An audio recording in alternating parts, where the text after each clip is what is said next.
Hello everyone and welcome back to Backseat VR Developer here on UploadVR.com. How you doing? My name is Alex VR. I'm one half of Between Realities. We're the squad that's producing this magnificent show.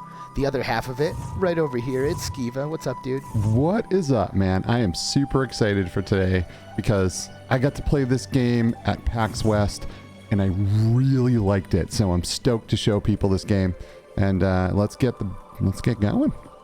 Let's do it. The game is Eolia, and it's from ROTU Entertainment. And joining us from ROTU Entertainment, the Jason Parks. What's up, Jason? Good to be here. Thanks for having me. Dude, good to have you. I hope you're doing well. I hope you are starting to hear some of the whispers of that the reception that this game is starting to get. Oh, absolutely. From our side, we're being bombarded with thank yous and congratulations and ultimately people who are loving it. And honestly, we could not be happier here at ROTU. That's great to hear. And I mean, we're pretty excited today because obviously, you know, we want to play a good game, but this is the very first hand tracking experience to appear on Backseat VR Developer. So I'm sure you'll be able to speak to some of the challenges that are introduced when you're trying to make an adventure game with only hand tracking. Oh man, I could go on forever. I know this game like the back of my hand. No pun intended, right? So Exactly. Here we are in the main menu, and it's looking pretty legit. Is there anything that I need to like dive into, or do I just kind of like go straight into a new game? Well, this is a great example of how my team are a bunch of musicians and artists start to think about designing a game first and foremost. So, for example, if you turn around for me, you'll notice that instead of just having a wasteland or nothing, right, we've added a lot of art wherever you might not even necessarily see it the initial time you play. So one thing about Eolia, and especially any game from ROTU, is that, you know, look around, take some time to explore, because we try and fit a lot of art and cool things and or into every nook and cranny of the game. So a lot of what you're seeing just in the start menu gives hints and tastes of what you're going to experience throughout the game. You know, ROTU. If you're all not familiar with ROTU yet, Rhythm of the Universe is the acronym in which ROTU was birthed from, and they have this like musicalness that's kind of weaved in throughout their titles, and you can see here in this what temple or castle, there's like stringed instruments, like guitar kind of things or like cello kind of things that are nestled into the sides here. Those look awesome. So exactly, like in our games, in the Rhythm of the Universe IP, it's sort of like our Star Wars, our Star Trek, our Lord of the Rings, where we're turning musical instruments, notes, note names, everything that encompasses music and music theory, and we turn that into lands, people, ecosystems, game mechanics, storyline arcs, one giant universe based around this idea of what we call music mythology. Music mythology. That's got a nice ring to it. And so you start right out here in the story of Law. You're in a dream sequence in the beginning of the game. This is the help sort of tutorialize the very basics of hand tracking. We're working on updating even more tutorialization because, you know, hand tracking it's new and it takes some players getting used to learn how to use it. So what we wanted to focus on for Eolia first and foremost was a really smooth, best-in-class locomotion system, right? The idea that you're not at a table playing with toys. You got to traverse miles of gameplay in Eolia. So we worked on this hand tracking feature where a little menu should pop up here in a second, but ultimately you're going to be able to drive. And so if you look, so if you pinch your fingers, there we go. If you pinch your fingers and you make sort of that OK symbol, right? It creates this like point of creation of a joystick, and then the slower you move forward, or faster you move forward rather, the faster you speed up, right? So you're able to control the speed in which you go, right? So making that OK symbol is a big part of the game, and it takes a little getting used to. So we have the players go through some very simple hallways here in the beginning of the game, and right when you pull up to here, you'll be able to learn how to turn, which is with that right Only hand. after taking a moment to appreciate the art that your team put in, even into these tiny moments. Oh, thank you. Yeah, little preludes to what'll come, and some things that you've even driven Kitty. by, which are minor. Right, we have a god cat in the game, so if Kitty. anybody loves cats, my whole team has cats. We love cats, and it's the spirit of Eolia.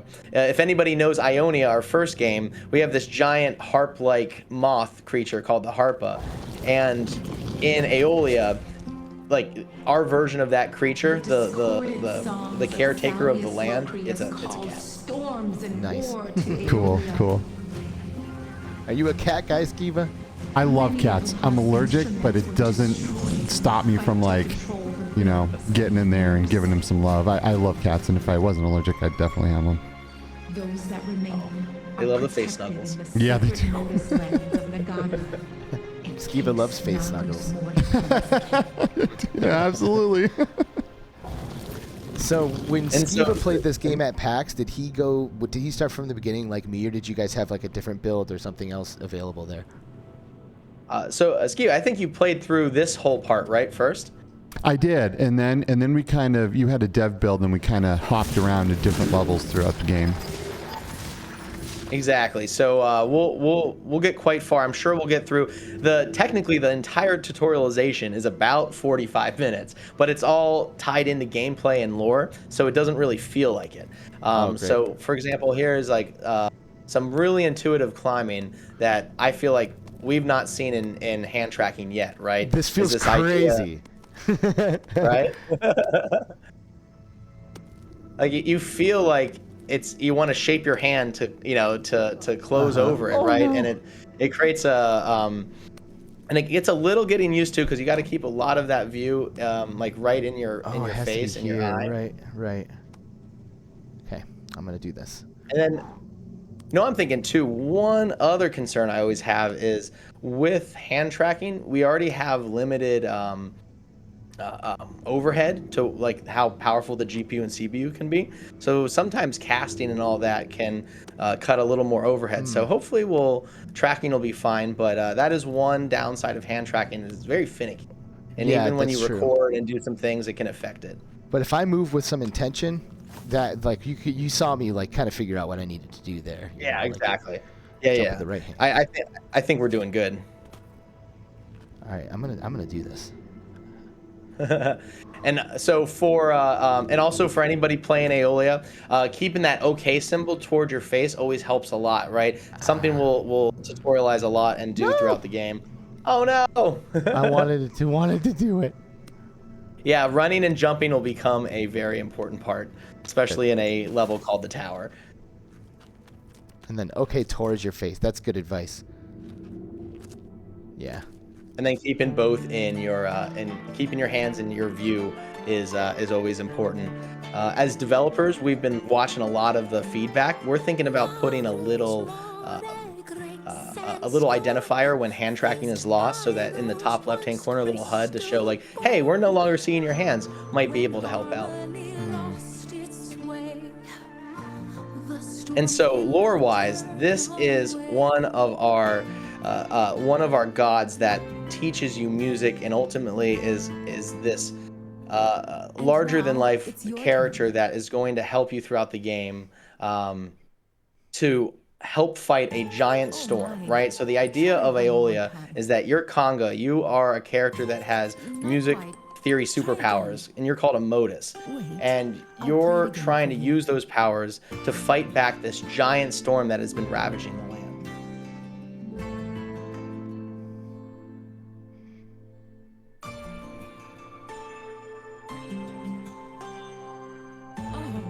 Nice. Nice.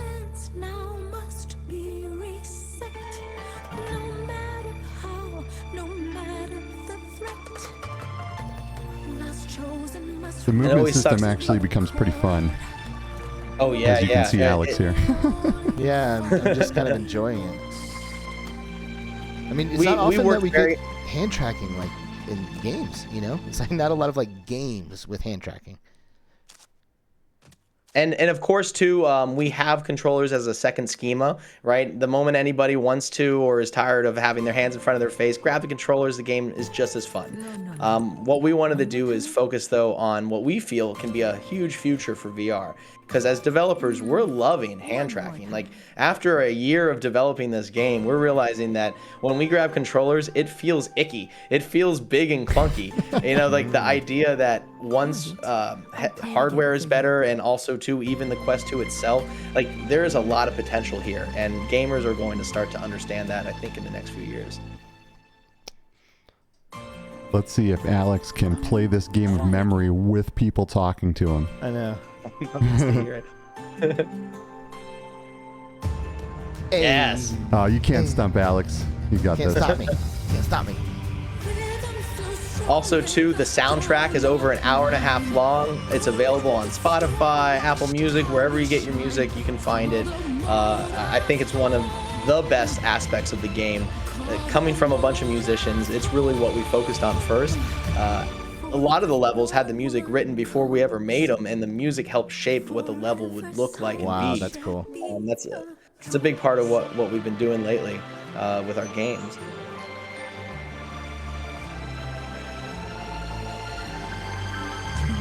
So, Jason, tell us where can we play this game? So, obviously, we are playing it here on Quest 2, on a Meta Quest 2. It's running native on the headset. It's not connected to a PC or anything like that.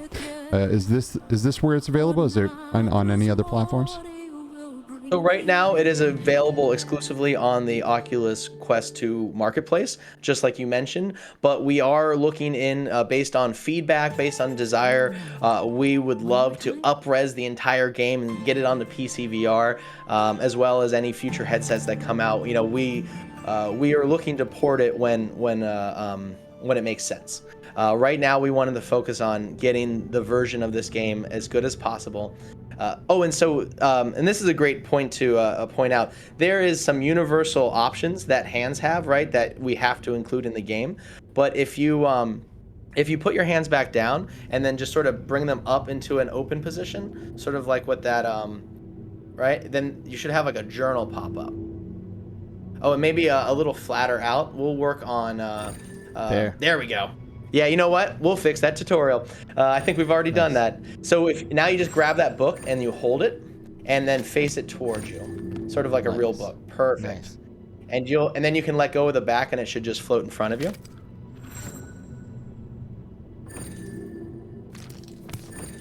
Nice. Perfect. And this is a journal that holds everything from your system settings to the ability to change your height adjustment, field of view. If anybody feels a little sick in our game, we have a really strong, what would you call it, like shutter that comes around the eyes, right? Something that really helps with that motion sickness. And right here, we're just telling the player, hey, wake up, and we're going to start you from the beginning of the game, really. Hey, by the way, before I get too far away from it, you're talking about the music. What I was hearing was that there is a limited vinyl pressing of the soundtrack that's confirmed. Am I correct? It's already, vinyl. I would absolutely love that, and I want to go ahead and say yes. Yeah, that's all I needed to hear, man. That's all I needed to hear. Are you a vinyl person? Do you collect them? I do. Nice. Okay. Oh, we'll get you one. We'll definitely get you one. Oh, that's so great. I love it. Fun thing about menus here, you can far field, just like you were doing in the main menu. You could be standing back a few feet and select them by using that gesture where you look at it and close your fist, or you can just go ahead and touch them. So we made it so that however anybody reacts or plays our game, that we'll have a solution for it. Nice. And this is Dolok. He's your uncle, and he's helping you get to town. That's my uncle? Oh, jeez. Don't give me a mirror. So I would imagine that with a game like this with hand tracking, you must have done a lot of play testing and brought people in to see how they were reacting and what they were doing to kind of make this compatible and feel as good as possible, right? Did you put a lot of play testing into this? Luckily from Ionia, we had a core group on our Discord and through other correspondents that were able to come in and help us with that. Now, we made this game in a year. So, we had a very short development cycle, and we're looking to continue to grow it as it's released. That being said, like we're looking for the community as they play. If you have an idea, find a bug, let us know. Join our Discord, go on our website. You'll see that bug fixed in the next update, which is rolling out every 2 weeks. We want to show our community that, hey, we got you, and we're going to make this game. A year from now, this game is going to be even more spectacular than it already is. Wow, so you're paying attention to what the community is saying, and you're implementing the changes and the fixes that people What a are finding. weird idea. Wow. So here's Love it. Right? I mean, isn't it something maybe we should do, right?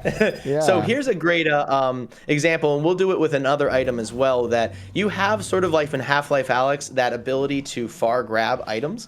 So throughout the game, you're going to get tools that allow you to grab things farther and farther away. So right now, basically things that are like 4 or 5 feet away from you can grab by just having your hand out and then making a closed fist gesture. I have something for you. But later in the game, you'll get gloves, one in the memory modus and another one in a place called the Oasis. And those gloves give you farther and farther ability to grab, as well as grab things with two-handed objects, like real large items you'll be able to grab with 2 hands and manipulate throughout your environment.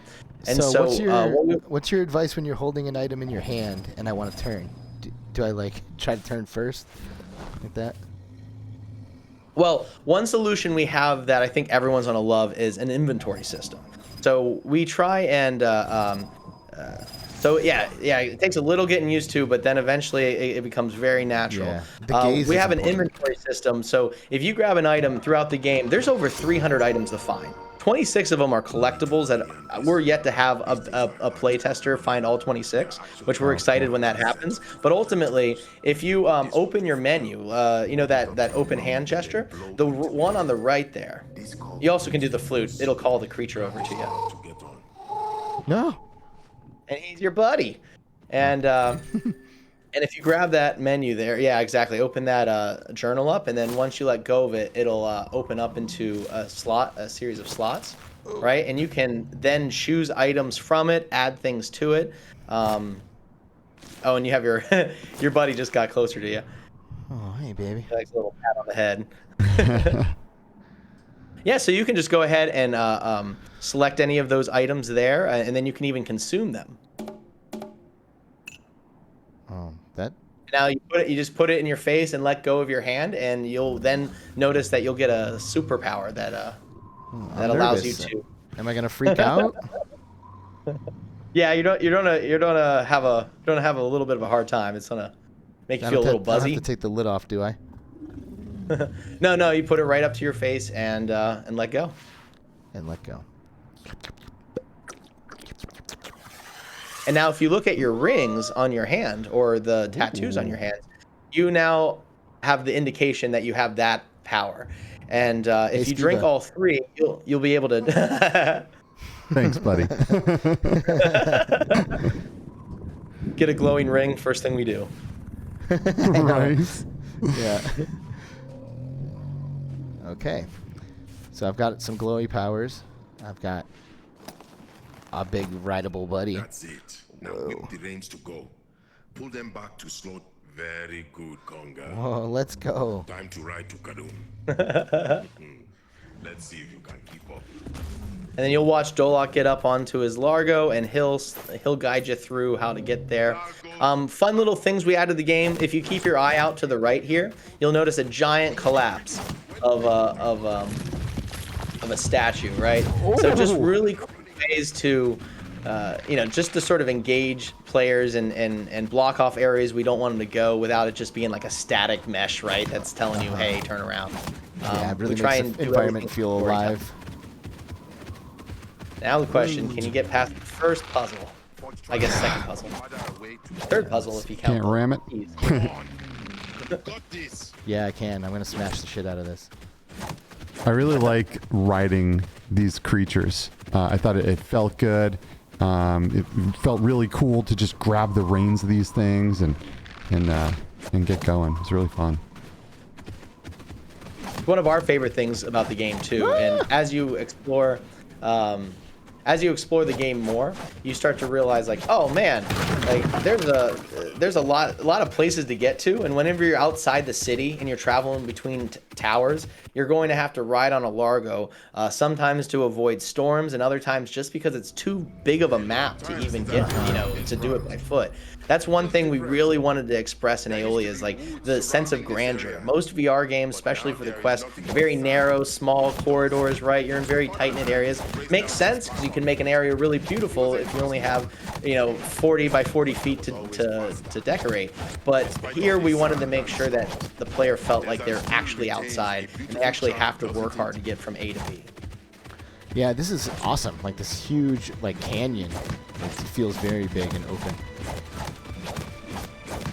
And here's one of the more actiony parts of the game, where you're about to get chased by a storm. So real quick, you're going to see some tornadoes to your left, and you don't want to veer to the right. That voice. Oh, It does devils. oh that's awesome. We cannot turn back. Those look really Right good. into the canyon. Now. You're able to pull off some really cool graphical things using just the power of the Quest 2, which is very impressive. Love to shout out to my team too, because again, like it's you on top of the Quest 2 being a mobile, chipset, right? You have a mobile GPU and CPU in there. When you're doing hand tracking, that's also reduced because of the, basically the power it takes to have hand tracking. So to fit a lot of the quality that you see in this game, it's not just, hey, we have to compete with other developers who are on the Quest 2 with controllers. We got to compete with them on top of having a reduced amount of GPU and CPU overhead. Right. So, props to my whole team. I'm sure they'll be watching this. Thank you guys. You did great. And they're probably working on the game right now as we speak, honestly. Nice. Team meetings later tonight. Good job, everyone over at ROTU. This game was great. So yeah, and it's obvious that you guys are a passionate team and you're putting a lot of time and energy into it. It's probably worth mentioning that by the time this airs, this is probably going to be even better, smoother, and you guys will have maybe a month or so before this airs actually. So I can imagine that you guys will have things to show off by then as well. Yeah, by the end of next week, the first major update will be in. A lot of the comments we've already received have been addressed, and we're just going to keep polishing. Anything that This is people awesome. want, we'll add. It's like cruising with my homie over here on Largo back. Riding with the uncle. Yeah. That's it. More time. Just need it. And one thing, as since we're watching the stream and we don't get to hear the audio very much, note that as you go into this passage, the music goes from adventurous and daring, from the run and getting chased by tornadoes, to like this very soft, beautiful music. And that's a big part of what we did in the game, is these really awesome natural transitions. Look at this. This is great. This is an awesome title screen. So cool. So epic. When you're in there, watching this flat is one thing, but when you're in there and you see this, it's really, really Oh cool. yeah, this is like, those letters are massive, like Almost absolutely there. huge up there. You can see the Sinorian Tower all the way from here. Kudum was built around that old tower. They managed to turn it into a lightning rod. So when you say that there's secrets and stuff, like, are you watching me run by secrets? I hope not. Well, you haven't even made it to the main part of the game yet. Like, what you've done is more or less one tutorial, so you'll never traverse back, and then the majority, probably 90% of the game, is still to be discovered and will be able to be retraversable. Like, you can go back to levels, but you'll be going back to certain levels 3, 4, 5 times if you want to try and find everything. And I know, Alex, that you love when games have secret levels. I think I just got done watching the Kung Fu Fist podcast that you all did, and you loved it when he showed you a little secret area. And so that's everywhere here in Eolia. When we get into the exteriors, going between the towers, there's one on every turn, and there's entire maps, like whole side missions and side games that would take an additional hour or two to solve. Ones that are so hard that we have yet to have any any users find and complete them yet, and also ones that are so easy that almost everyone found. So we have a nice wide variety, and you don't have to find them, but they're really fun when you do. Nice. So you mentioned that this is this tutorial alone is 45 minutes or so, right? How long is this game? How long would it take an average user to complete this? Crystal ball. We've been seeing around 5 to 7 hours. As developers, we can only speed run it in about 3.5, 3 hours 45 maybe. So there's a lot to be found. Wow, that's impressive. Oh, it's Am I able to in put this in that slot right there. Here, puzzle in pieces. the center slot. Yeah, Oh, there the we go. center Perfect. slot. Nice. This looks Now important. these are very important. You're going to find a good 70 of these over the 3 to 5 or 5 to 7 hours, and they are what's called, we just call them as the devs as puzzle pieces, but ultimately they're going to help power this giant machine that you're going to find later in the game. Oh, surprising they're getting dropped like that. Let's see. There are some storms in life that are too big to face. And who are you to do There we go. something about it? Yeah, try and keep that in your view. Let's make sure that we're not having tracking issues. Oh, that's not good. It's possible. Keep in mind, we have a lot of super bright LED lights in the studio. We So do. this is probably not something you're gonna see at home. Look at the crystal. Well, even though while you're holding it, you can just simply open your bag with your other hand. A little pro tip for anybody playing, and you can then just put it right in front of you, and add it there. Puzzle pieces. All right. So you'll find a large amount of those. What is going on there? That looks borderline gross. Yeah, I wouldn't touch that. They are a special type of trill. They are this. It's never really explained much, but what they are is sort of the in between that dream state you were in and this more universal world that you can come in and out of dream states of, and the actual world. And so they are used for everything from light to power to all sorts of uses throughout Eolia. You even find them in Ionia as well. I have questions. There are storm clouds all over Eolia. I'm going to tend to you. I have more questions. Over here. Simbaso could What use are your the help. Stormwatch Towers? They were built after the They're built first after the first Nagris Moher? Is that how you pronounce that? Nagris Moray. Morhe. By the way, everything you're reading in our lore has musical meaning and terms and refer to actual instruments or music harmony or theory. And I love this it. is sort of like this is a character who's sort of pessimistic about the future, understands that the storms are attacking and there's not much to do. Your uncle has a broken leg and is under that tent over there. So, if you go over that, or actually we can leave the level too. That's something we can do. Bye. See ya, Uncle. Yeah, who needs story and lore?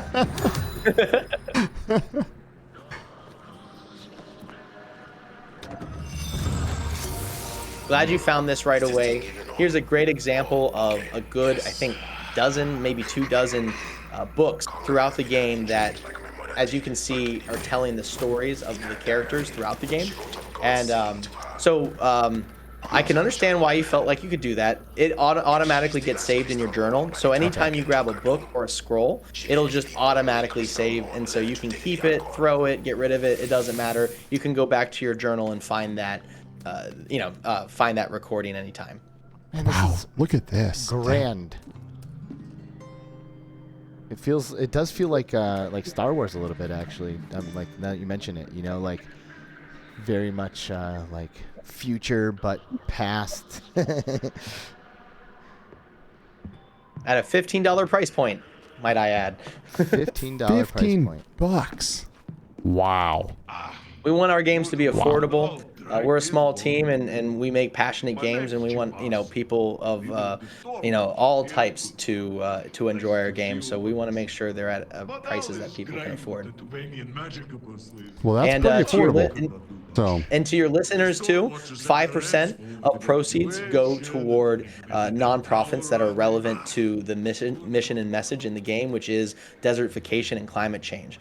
We're the only game with a public nonprofit partnership. With Ionia, we're donating to the late Steve Irwin's Wildlife Warriors Foundation.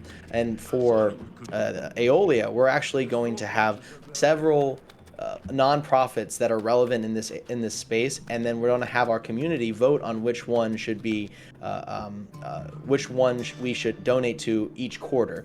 One of the reasons we're doing this is so that our community can know more about those nonprofits, right? They can learn about them. We'll have links to them. We want them to educate themselves on who's actually trying to make real change in these spaces. But two, also to have fun and be able to vote on where their money is going.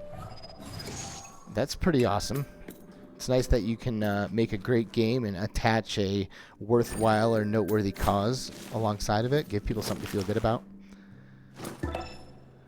And that's just always, and that's honestly just a personal. So you to grab them, yeah, you can just like tap it almost like if it's a button. Oh, I see.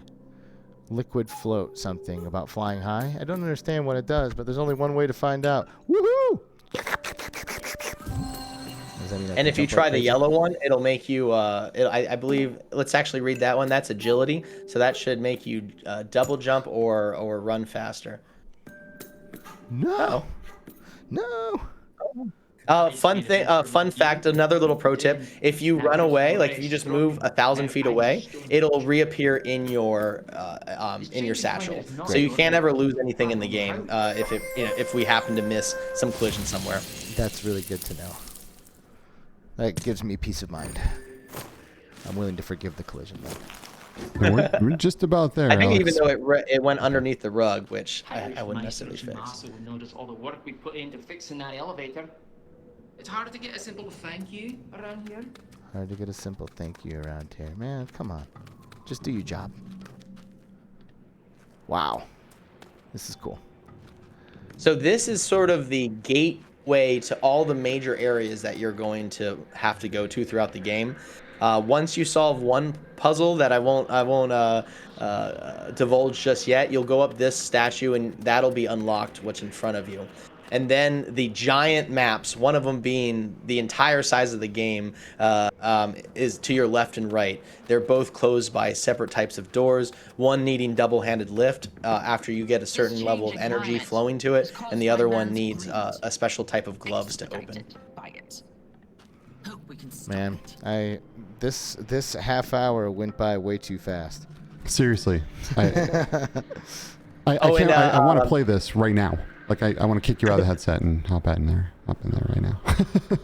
'Cause we sort of have a target too. We're looking for like story seekers, time passers, people who just want to if you want a game that's going to give you a bunch of action in the first 10 seconds of the game, maybe Aeolia is not for you. But if you want to go and just explore a world made by a bunch of artists and musicians and have like this really cool Easter egg hunt along with, by the way, very complicated puzzles. Once you get about 2 hours into the game, one of the Oasis puzzle, it'll take you a few tries.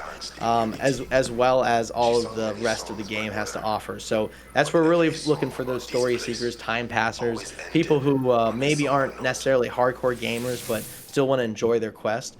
Alex, real quick, I don't know how much time we have left, but you wanted a secret about our game. If you find if you get the double jump potion, or actually just drink all of the potions you have, or what you find, you can jump onto those red curtains, the overhangs, and they will jump you around like Sega Genesis's Aladdin, or Aladdin's Sega Genesis, and you'll actually be able to find one of the very difficult collectibles. Maybe. It might Alex, you should also pull out that flute, because the flute mechanics remind me very much of Ocarina of Time. Oh, I know. I don't really think he hasn't unlocked it yet, unfortunately. That was on the dev build you had. So about like 2 hours into the game, you get the flute, and yeah, you got Ocarina style flute playing. Nice. Oh, wow.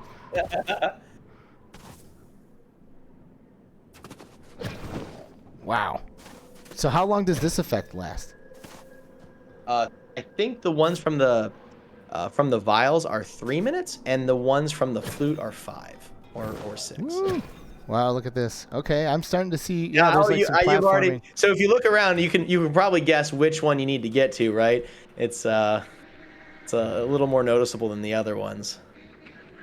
Wow. Okay. Yeah. Yeah. Well, I know what we need to be doing now. Okay, this is great. What one more thing that we haven't touched on that you think is really important about what you guys are doing here with Eolia. With Eolia, it's really about creating a game where, as you've seen, hand tracking can be a truly accessible way of navigating a large map, right? In a large game, or a game with lots of large maps. And ultimately being able to, over a few hours of gameplay, start to use your hands in such a natural way that you might prefer them over controllers. That was really the number one thing we were focusing on. And then I think we touched on a lot of everything else I would want to say throughout this cast. Nice. That's great. Well, we have to say we're impressed.